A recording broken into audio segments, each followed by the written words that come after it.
Welcome to No Cover Music Magazine. I'm your host, Tim O'Brien, here at American Guitar Boutique in Phoenix City, Alabama, where we're happy to showcase and spotlight local musicians and artists.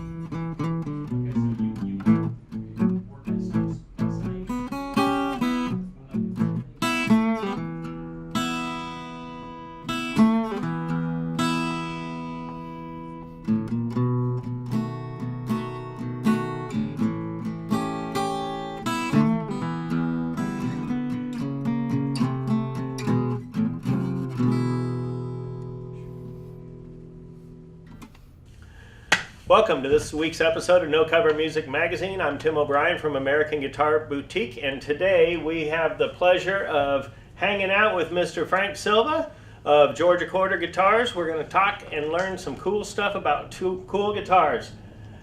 Let's tell everybody your address so that they know where you're at and they can find you at the end of this show.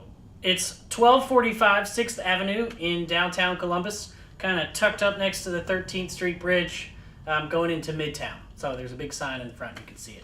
Just to let all you people know, I'm not really straying that far. We're real close to Phoenix City, Alabama. Just joking.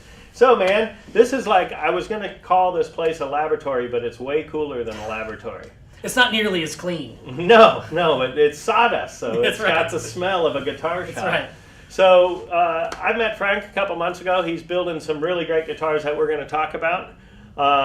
Currently, you're building small production stuff. You're building custom build stuff. You're rebuilding Renaissance, like taking old Ks and Harmonies and Stellas and fixing them up and making them absolutely incredible. And just all kinds of service work, repair work. Yeah. You can do everything from changing an output jack to fixing a broken headstock on a Gibson. That's right. Ooh, I hate that job. So tell me a little bit about what you got going on here. And I'm looking at these beautiful guitars. It's hard to keep my hands off them, but well, there's a couple of things. I'll just kind of run through the gambit of everything. The biggest thing that I started out with after I did an apprentice program, after I finished that, was... Where did you do an apprentice program? At Baxendale Guitar in Athens, Georgia. Okay. Yeah, and so I did that for about a year and a half, worked there for a little while after there, and then I went off on my own, and the first thing that I started doing was partnered with a guy from Columbus named Jason Burr. I'm also from Columbus, and we, it's a Columbus thing, his mama knew my mama, and they talked to each other at some event, and so we got together, and he had an idea for building the Damcaster, which is a super cool story. So after you're finished with this, we do want to dig in a little bit to that. But sure. And so that was the kind of the start, and then off of that, I started my own company, Silva Guitars, which is all acoustic building and those Harmony Renaissances that we talked about.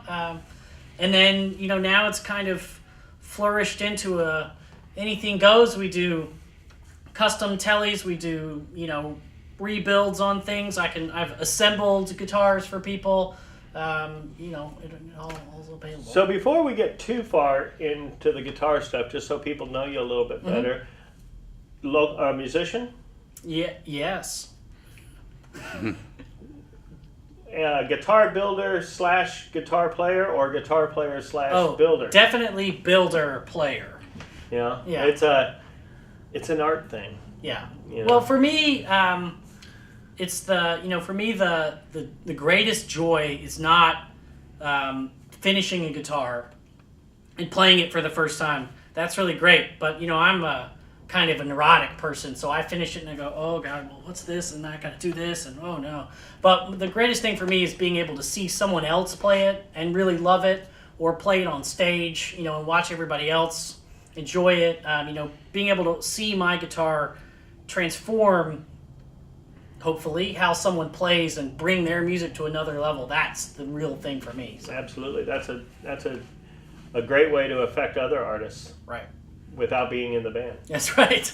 So, cool. The other thing that's really cool about Frank is he has the opportunity to have hands-on in harvesting his own wood, which I think is really cool, and something most guitar builders don't get the opportunity to do, is actually go out into a forest and pick the wood that you're going to build guitars from. So That's a little cool. And speaking of that, Tell us a little bit about how these Damcasters came about. All right. Well, it was Jason Burr's idea, and it was his kind of his vision. He had a friend that had built a table out of some of the wood.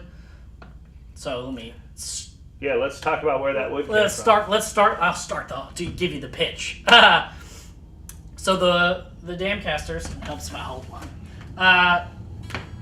The bodies are heart pine that was in the dam in the Eagle and Phoenix stand in the Chattahoochee that they pulled out in 2012. So the tree was cut down in 1856 to be put in the dam, taken out in 2012. The archaeologists who worked on that whole excavation system told me that these trees were born in the 1400s, which is just really awesome. I'm a history buff too, so I just imagine all that rolled over the bridge in all those years. Absolutely. And you can see some things that are really cool is in some of the wood that we have, you can see where the Native Americans tapped the trees for sap. And you can see, just like all of these, the rings are so big. It's really great. It's before humans got their paws on it. It's just really just natural growth. So that's really. So the wood came out of the Chattahoochee River. That's right. You guys acquired it. We got a lot of it. 50-ish guitars worth, and we started building these Telecaster models with it. So the bodies are all made from the dam wood there, and then the necks are all made from that wood from Maine. My family owns the forestry land in Maine, and like you said, I go up there and hand pick all the wood that we use in our guitars. So that's what they're made out of, and that really got the story behind these guitars really pulled in a lot of people, and it was great to be able to start off, my personal career with such a story that really resonated with so many people. Well, it's not only going to be a part of guitar building history, but it's really a part of American history. Right. And it's so rich here in the South that's really cool. And you cannot get this anywhere else than from Frank. Right. So that's right. That's very cool. We're gonna.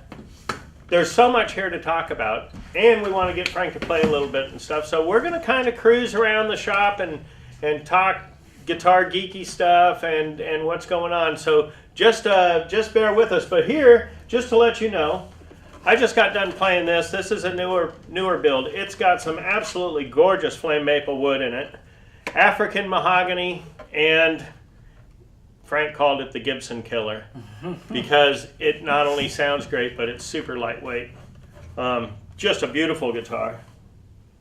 And you've seen the Damcaster, but he's got one more here too for you. So this is actually another, the part of the great thing about, that was really Jason Burr's vision in this whole project was he loved the historical wood aspect of the guitar building. Now this model, the shape, not the guitar itself, we designed because I've done a lot of volunteer work at the Springer Opera House, and they had some wood lying around from the original building that was taken out in the renovation, and they gave it to us, and I actually designed this guitar or this model off of that wood, and then I went through and kind of walked through the whole Springer and took design aspects from different parts of it and pulled colors and shapes and all that. So all of that is hidden in the guitar in different places. And so this is our Springer model. It's our custom design. And it's got a special place in my heart because it's, it all. Well, I've got to tell you too, it's not only a great playing guitar and it's unique, but it's unique to you. It's an original design, but yet it feels very comfortable and historic. So great job. I like to, there's lots of guitars around that, I think this is kind of like my version of an SG. An SG is a little too neck heavy. It's it's too lightweight. There's just not really that comfortable, at least for me and for some other people. So I kind of took that idea and said, okay, how can we make it better? And I tried to put some jazzier kind of pickups in it, so it's a lot more bass heavy. It's got more mid range. It's just got lots of headroom, and so that really brings out a different kind of tone than you normally get out of an SG or something similar. So don't take this in the wrong way, but really as a compliment, I mess around with a lot of electric guitars, and to me, it's not super talent driven. It's a neck bolted onto a slab of wood with some pickups in it. You're really into building acoustic guitars. That's right. And to me, there's a whole different level of craftsmanship that goes into building a fine sounding acoustic guitar as opposed to an electric. I would definitely agree. I mean, as I'm looking at that guitar on the other side of sure. you, why don't you tell me a little bit about that one? So this actually was my very first guitar build from scratch. I did this when I was a student, when I was an apprentice, and this was my first foray into that kind of whole start from scratch, build everything yourself, and it's just really the acoustic guitar. Before just in itself, even a crappy acoustic guitar is a beautiful blend of structure and art, because we want a guitar that sounds really good, but you also want a guitar that won't fall apart. So it's the pressure of the strings doesn't just rip the whole thing apart. So it's really getting into it. It's like a engineering, designing kind of mosaic of different things. You got to brace it. That's you don't right. want to over brace it. That's right, exactly. You want to make it structurally sound, but not overbuilt. Exactly. I see the art for it. Do you have I know as a custom builder you can build anything for anybody, but do you have like a preferred scale length and things like that you prefer to work with? Well, I've built two guitars. I never build the same guitar twice, or try to anyway. But I built two acoustic guitars that are virtually identical, and I consider them both really, really good, and so I'll tell you what that is. And it's a Gibson 00 body shape with a 25-inch scale length, and those two are both Cocobolo rosewood back insides with a cedar top, and it just really is small but very boomy. It's got lots of rich color to the tone. It's really, really nice, and it's comfortable to play. That's the thing that I found actually going to trade shows, was that all these people were going nuts over these old dreadnoughts and the big giant Gibsons, and then they'd sit down like this and they'd try to play it, and it just didn't look comfortable for them. And so, in my mind, building a guitar the first thing that it is a tool. So you want it to be a comfortable tool. And so building it to the player, building a smaller body, that is all really important to me. And I'm trying to, I'm like a missionary for small body guitars, because you can build something small that's got plenty of volume and plenty of headroom in the tone.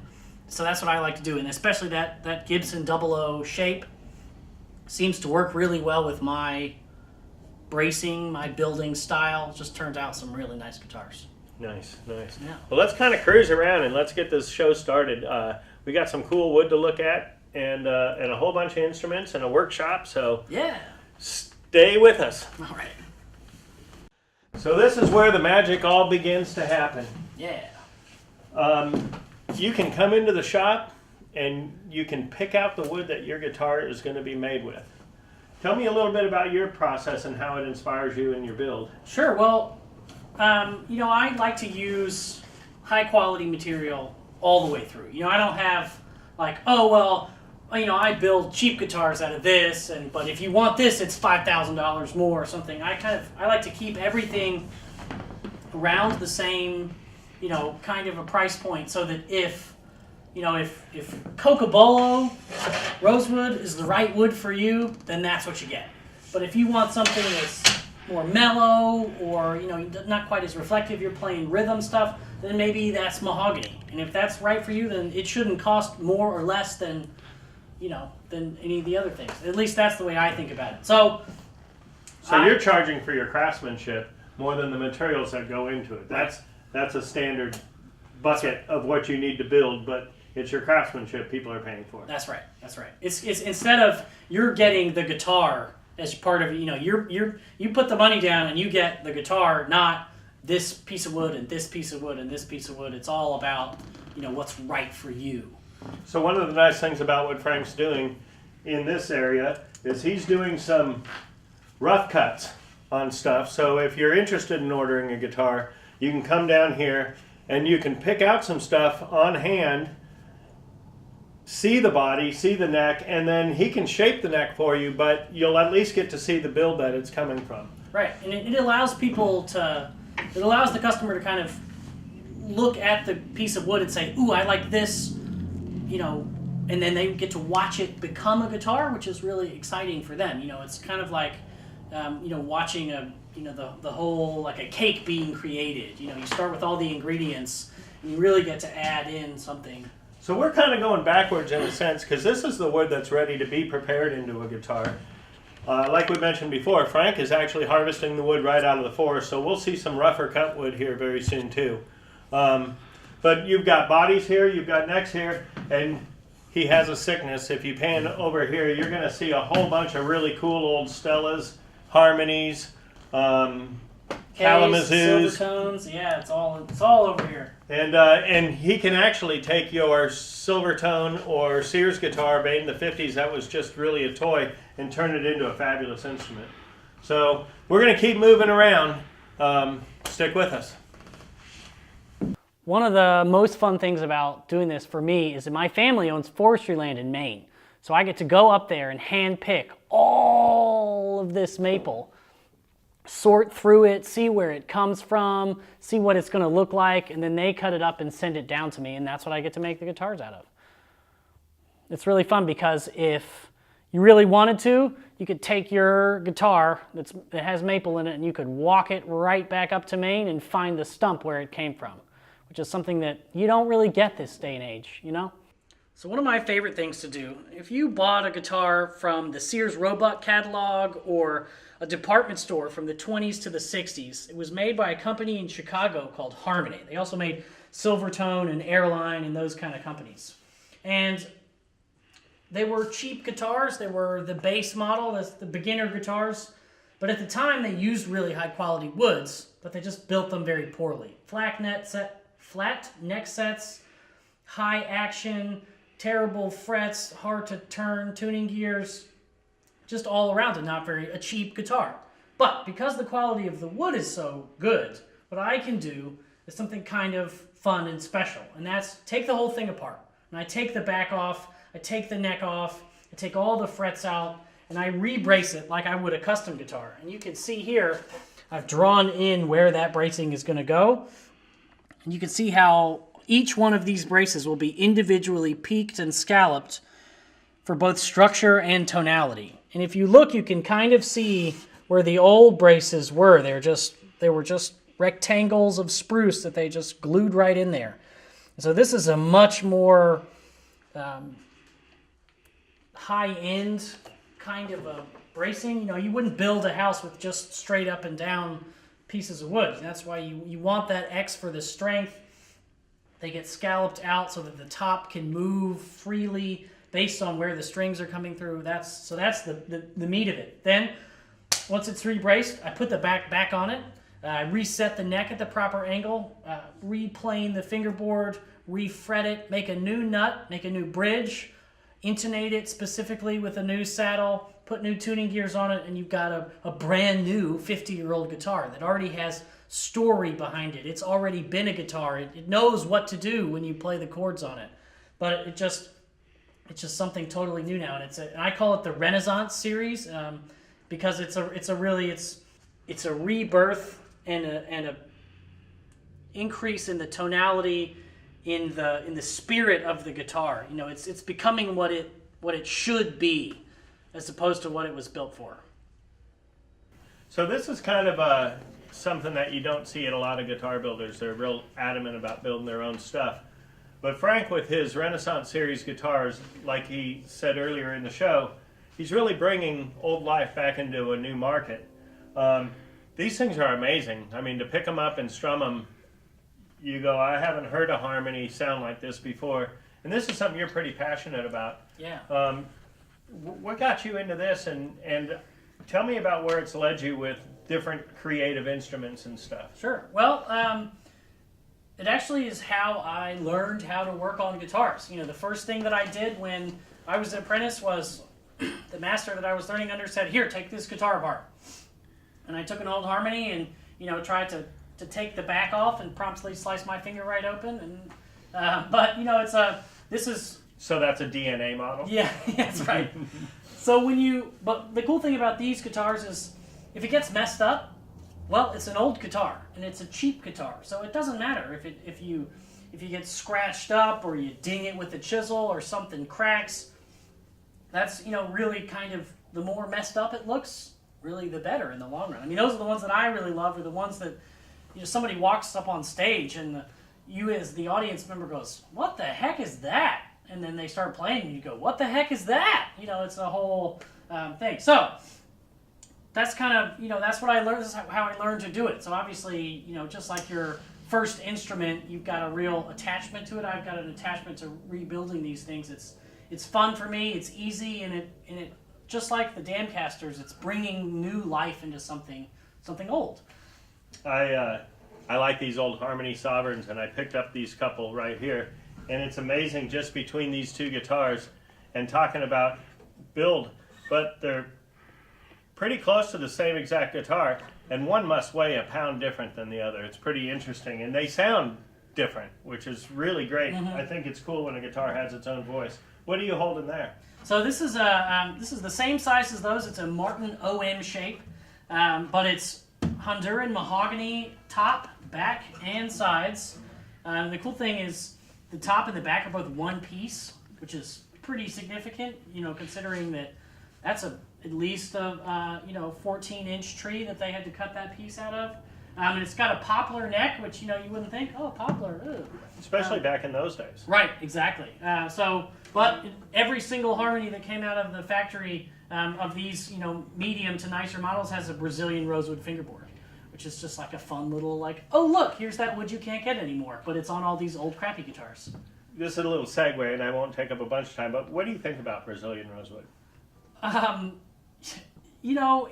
It sounds really good if you build it properly, but you look at, well, I as a builder look at it and say, well, I can get this piece of Cocobolo that I think sounds really good. It's very close in tone and appearance to Brazilian rosewood, and it costs me, $500 for the set.